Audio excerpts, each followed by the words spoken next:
Good afternoon. Welcome back once again. This is B&B Hockey Talk. I'm Aaron Bloxall with my co-host, Mr. Matt Balzer. And, of course, I feel like I've been away forever because of the long weekend. A bit of hockey news this weekend, and we're going to start it off today talking about the 20-game suspension of Vegas Golden Knight defenseman Nate Schmidt for a banned substance. So this one raised a lot of eyebrows. Judging by Nate Schmidt's report that he posted to the media, sounds like it was very accidental.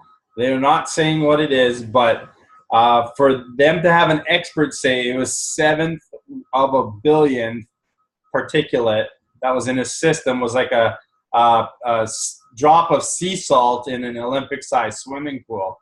Are you buying this? Are you on Nate Schmidt's side, or are you firm that the suspension goes through and sends a message to the rest of the NHL players?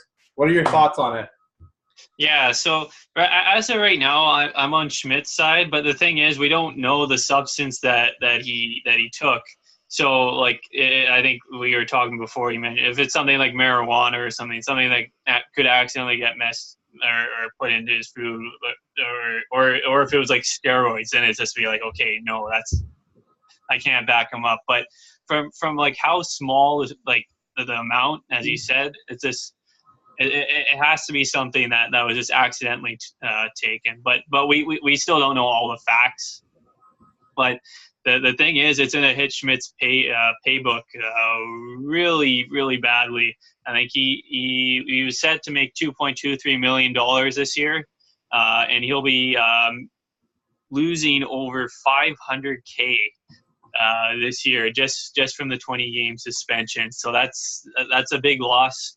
I think this is the first 20-game suspension for the drug policy given out since Jared Tenorti in 2013. But yeah, when I saw Nate Schmidt's name, I'm just like, that's not a guy that I thought I'd ever see come close to getting a drug policy suspension out of everything. So, but yeah, very, very shocking news. One of the things I really like about the NHL drug policy is how it's enforced, as well as I don't believe drugs are rampant in the NHL. And maybe were in years past with some of the enforcers and whatnot. But, you know, as a hockey player, there's a lot of pride in playing clean. There's a lot of pride in not going down that pathway like there are in other sports like football or baseball. And, you know, I've seen both sides of the spectrum where some people think that there is a drug problem in hockey. But both of us being hockey players and being around some of the guys, I don't think that's the case at all.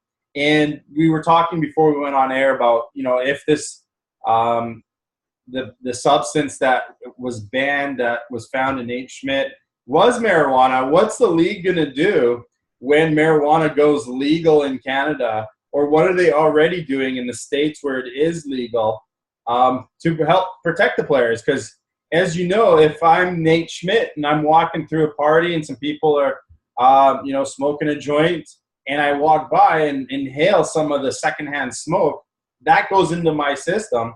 I'm curious to know, what the NHL's got set up for that, or even other professional sports for that matter.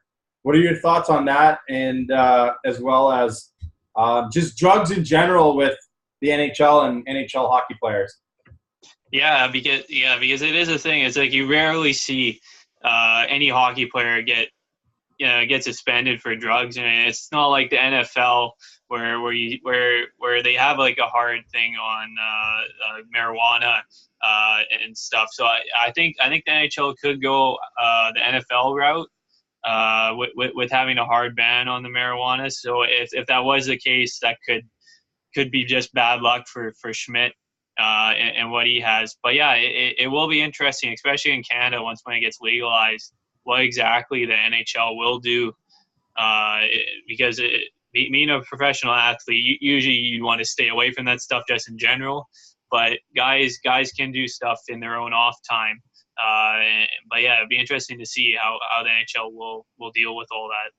Well, you look at ex-players like Mike Richards and Jared Stoll, who got caught for cocaine use in the offseason, and how they really struggled to find any team in the NHL to sign with after that. It's almost like they got blacklisted. And that's because I believe in the NHL, it's a zero tolerance policy. And that's, I believe, what's affecting Nate Schmidt here is zero tolerance, whether he willingly took something or whether trainers or nutritionalists are adding something to his, his workout shakes or whatever. It's something that I think is a good warning for all athletes in the NHL, and to be aware of what you're putting into your body. Any more thoughts on that before we jump into the next subject? No, that's it. But we got one big, huge signing today. Yes, so we're going to talk about a huge contract extension that was announced today, and then we're going to touch on some of the RFAs that are still remaining, as well as some UFAs that are still left unsigned, whether they sign on with a team or not this year, or potentially later in the year to add to a team that maybe gets a few injuries at the beginning of the year. Let's dive right into that. So why don't you bring us up to date in the big signing as well as the other signings over the last few days? All right. So the Winnipeg Jets locked up their captain, Blake Wheeler, to a 5-year extension worth $41.25 million. That's an $8.25 million cap hit. He's now the highest paid player on the Winnipeg Jets, probably until they give Patrick Laine his contract extension this next coming off season. But yeah, that's huge for the Jets. I think as we put it in the top 10 list, he's the heart and soul of the Jets. But yeah, this is a guy they needed to get locked up. He was going to be an unrestricted free agent at the end of this year, but now they don't have to worry about that. They got him locked up long term, and especially with the Jets over the next coming years, they'll be pushing to get that Stanley Cup very soon. Also, to go along with a couple, there was a tryout, Jeff Glass with the Calgary Flames, and then stuff that we didn't touch on earlier last week or late last week, doing the top 10 list. There were a few other tryouts. Jason Garrison was given a professional tryout with the Edmonton Oilers. Brandon Davidson was given a tryout with the Chicago Blackhawks. So a couple more veteran guys. They'll be looking to crack the team's lineup.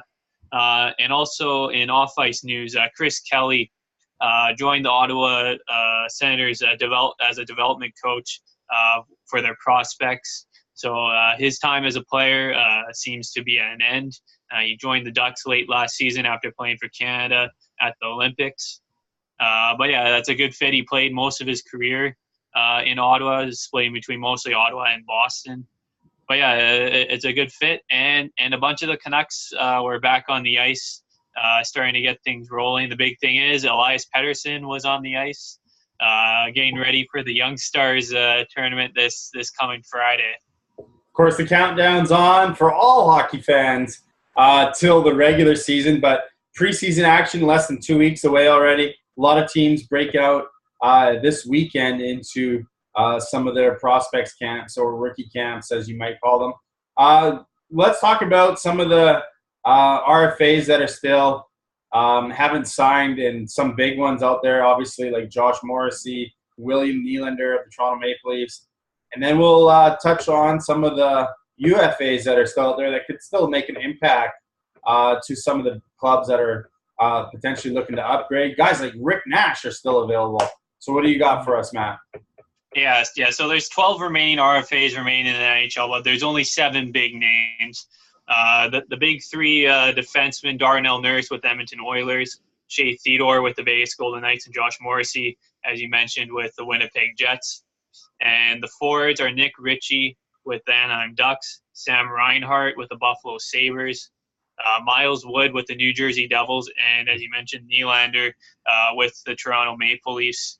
I think with all these guys, they're generally all 22 or 23 years old. So it'll be interesting to see if all these teams are looking for either the bridge deal or if they want to go for that long-term contract before these guys start to get into that superstar status, and you'll have to pay them a whole lot more than you would want to pay them now if you do a long-term contract. I think we brought up with Nurse, Theodore, Morrissey, with the Hannafin contract that Calgary gave, that all those guys will probably be looking between the $4.5 to $5 million range if they want to go long term or short term. But the biggest name is William Nylander with the Toronto Maple Leafs. What is this guy going to get? He had a bit of an up and down year last year, but he still ended up with 20 goals and 60 plus points. It looks like this guy will be playing with Matthews, but like, is this guy going to get over $6 million? And then with this, depending on what Nylander gets, then you got guys like Marner and Matthews, especially Marner. We'll be looking to see what Nylander gets. And that will be at least his bottom for the contract that he'll want. But yeah, some interesting names there. As training camp gets closer, these guys or these teams will want to get these guys locked up. Can you see any of them doing the Jacob Trouba and not reporting to training camp or holding out at the beginning of the year? Not necessarily. There might be a few guys, maybe a Darnell Nurse. Yeah, that's a thing in my mind as well. Yeah, especially with how bad Edmonton's defense is. This guy, and especially with Sekera going on long-term injured reserve this coming year, so there's a whole lot of money that'll come off the books for their salary cap. So I think that's a guy that could pressure Edmonton into giving him a lot more money than he should be getting still. But he was good defensively for them. He was a plus 15 for them last year on a bad Oilers team. And especially with him, he'll probably be in their top 4 this year, maybe pushing into that top pairing defenseman that they drafted him to be. And the other name, Sam Reinhart with Buffalo.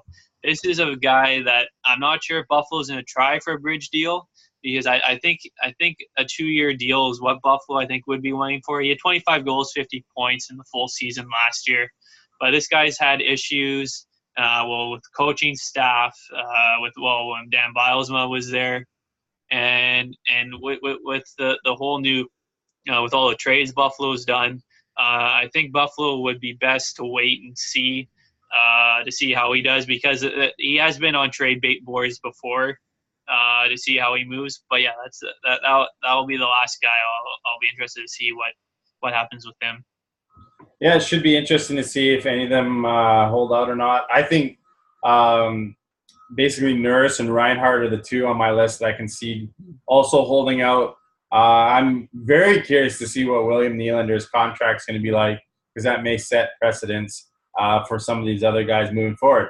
Like next year, I mean, look at the UFA list for next year. Obviously, Blake Wheeler's off that list now, but man, there's a lot of good players that are going to be open. What about this year? I mean, we got guys still out there like Rick Nash. Obviously, there's a lot of minor other players out there, guys like UC Jokinen, guys with NHL experience. Because the NHL is going younger and faster, how many of these guys do you see potentially getting contracts this year and coming back? Yeah, so I still think that there's a few guys that I think that should end up getting contracts. Might be closer to the season. Like some teams are waiting, like the Chicago Blackhawks. It's been rumored like they will sign a defenseman most likely, but probably not until closer towards the season. As they gave Brandon Davidson a tryout, and he's still only 27 years old. I think Lucas Spiza's still been rumored maybe to go to Chicago. And I'm still surprised the team hasn't given Spiza a shot.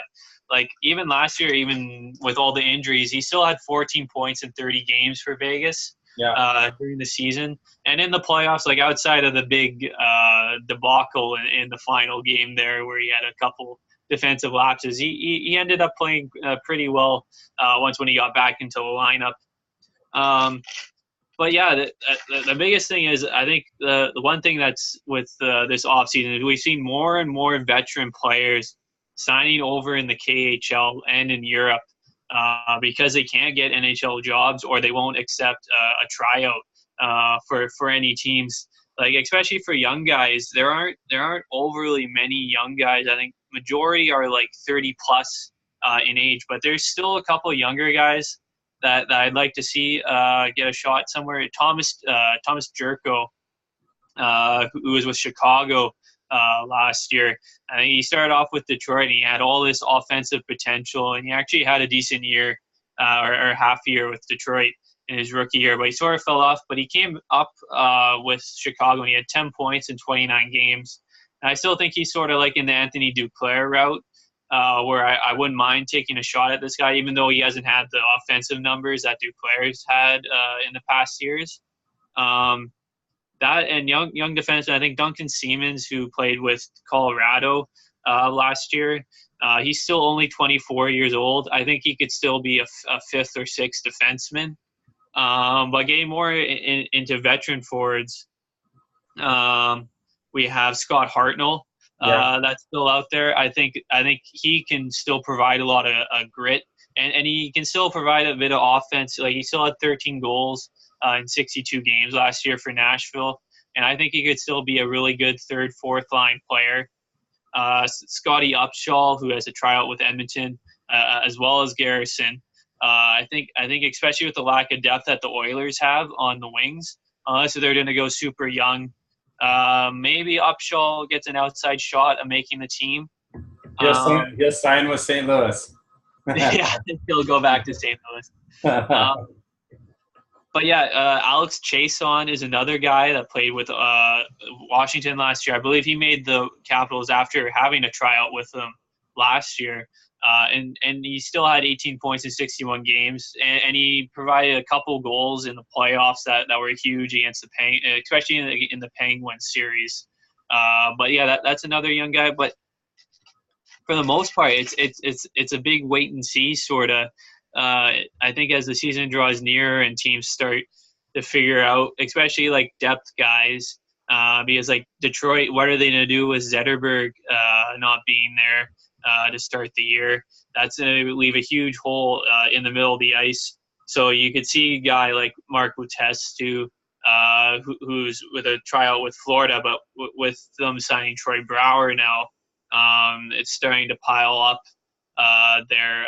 Unless I think the big thing with Letestu is how Henrik Borgstrom will do for Florida, their young rookie centerman, if he makes the team or if they go with a veteran guy like Letestu. But yeah, those are sort of some of the names that I see. And as you brought up Rick Nash, we're still waiting for a health update to see if he will play this year, because as soon as he says he's good to go, there will be a bunch of teams that will be jumping to get him. Yeah, as of course Rick Nash said he would be on hold to signing with any team because of prior concussion issues. But you mentioned a few good ones there. I know Lucas Spiza should be able to get a contract somewhere. Duncan Siemens, great name to bring up, had a heck of a junior career, I believe, playing out of Saskatoon, and just hasn't really equated to an NHL career just yet. But he's one of those guys that could be a fringe player that could help, add some depth to your team. So it'll be interesting. I think a lot of teams are waiting to see how their young players perform at prospect camp and in as well as main camp, and then you'll start seeing some of these guys, some of the UFAs getting picked up and signed up, depending on how many injuries they have as well. Because once the cap hits, and guys like Hossa and Zetterberg and all these guys go on the long-term injured reserve list, all of a sudden salary cap gets freed up, and teams like Chicago can start signing some defensemen and filling in their roster. I also think Cody Franson, is he signed in the KHL, or is he? He's still a free agent. Talk about a guy that probably won a do-over with the contract that the Leafs offered him. He wanted all that big money, and his career is basically fizzled out. I still thought he was going to make it full-time with Chicago, but he only got into just a little over 20 games with them last year, and he spent the rest of the time in the American League.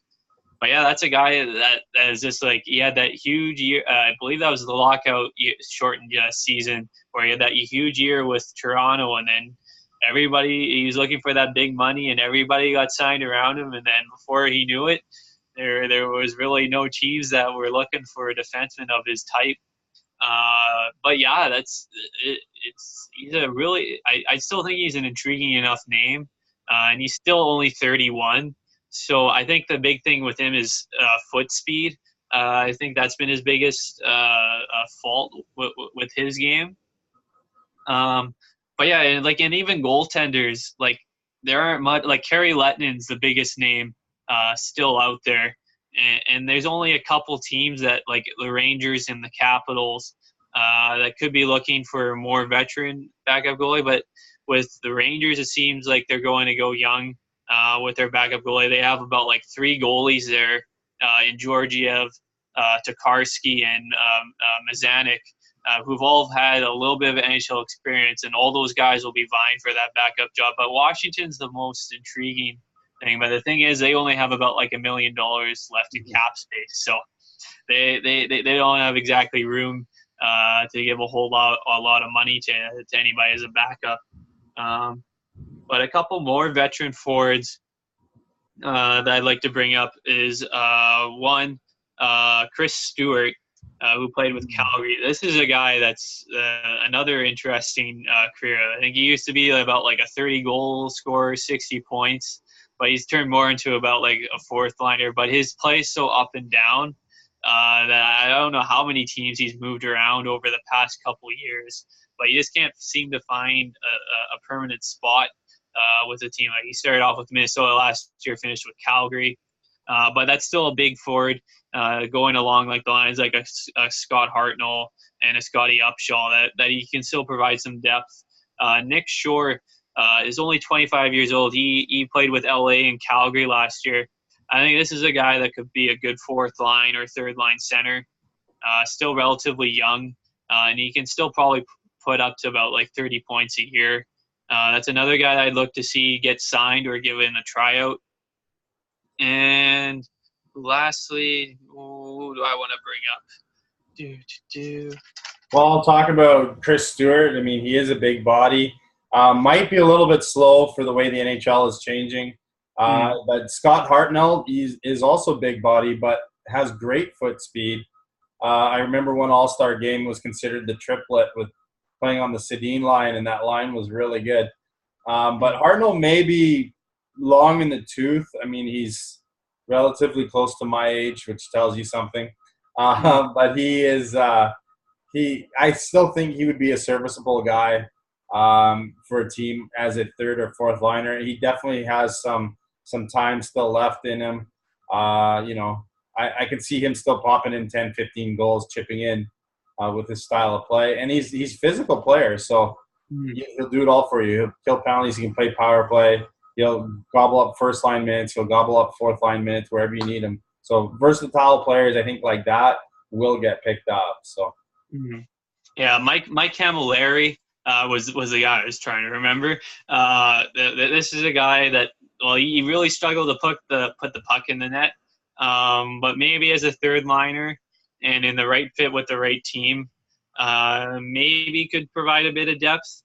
And just to bring up a former Canuck, Kevin Bieksa, will he sign somewhere, or is his career over? He's 37 years old, only had 8 points in 59 games, lots of injuries. Is this it for Bieksa, or will he eventually just sign maybe as a number 6 defenseman with some team that still needs depth? Kevin Bieksa, of course, spotted in Orlando just 3 days ago. Maybe gearing up to try out with the Florida Panthers. I'm not sure, but I still think he has another year left in him. He is getting up there and has been showing signs of winding down in his career. But, yeah, it'd be interesting. I know Dan Hamhuis was same type of situation, but got a good contract out of Nashville. And, man, maybe Bieksa can find his way into Nashville as the 6th guy. Wouldn't that be scary? Put the old Hamhuis and Bieksa pairing back together. But yeah, so leave us a comment below about anything about to do with the drug policy from the NHL and the Nate Schmidt deal.